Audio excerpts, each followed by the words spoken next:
យ៉ាងណាធ្វើម្ដេចបានជួបអ្នកត្រាជីវ៉ាដឹងណាឬអីស្នាត្រមកលាយដោយមុនស្នេហ៍ចង់ខានចង់ស្គាល់មែនទេសូមត្រម្ចាស់ស្នេហ៍អាណិតណារូបស្រីលើស្នងមាននៅណានចិត្តកាយរុំអូនចង់ជាប់និស័យប្រងផ្លៃរុំស្នេហាបើសិនចង់ត្រញាំងមិនអាណិតមិនព្រមប្រគល់ដួងចិត្តរូបអូនសុខស្អីជាបានៅក្នុងជាតិនេះសូមញ៉ាសំខាមិនអាចតែជួននរណាផ្សេងទៀតបានឡើយ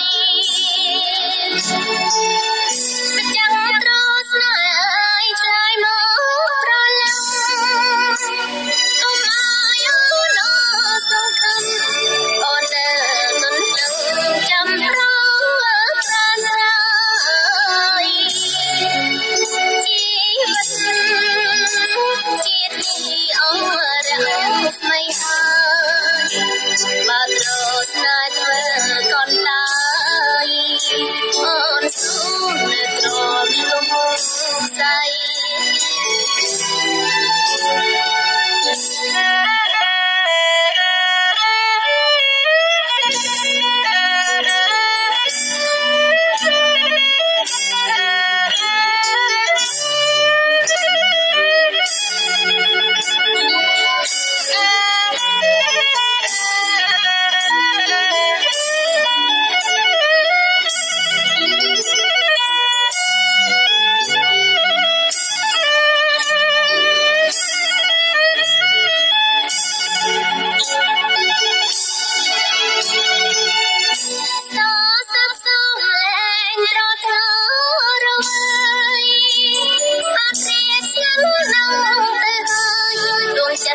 ខ្ញុំអើយសានអូនណាតែសាតាមចាំសូមលេងនឹងស្រស់យ៉ាងណាមើលមិនដេចបានជួបអ្នកត្រាជីវ៉ាដឹងតែឬអីស្នាត្រមកលាយដោ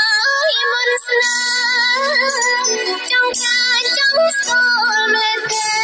សូមត្រម្ចាស់ស្នេហ៍អាណិតរងស្រី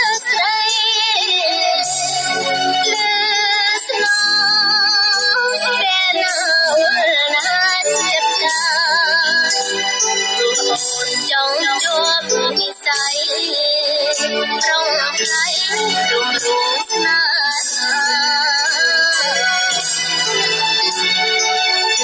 បើសិនចង់ត្រញាំងមិនអាណិតមិនព្រមប្រគល់ដួងចិត្តរូបអូនសុខស្អីជាបានៅក្នុងជាតិនេះសូមញ៉ាសង្ខាមិនអាចតែជួនអ្នកណាផ្សេងទៀតបានឡើយចាំត្រស្នេហ៍ឲ្យឆ្លើយមកប្រឡងកុំឲ្យអូនសង្ឃឹមអូននៅទន្ទឹងចាំរងប្រានរាយជីវិតជាតិអូរះស្មីហើយបើត្រស្នេហ៍ធ្វើកូនតាយអូនស៊ូនៅទ្រាំលងស្័យ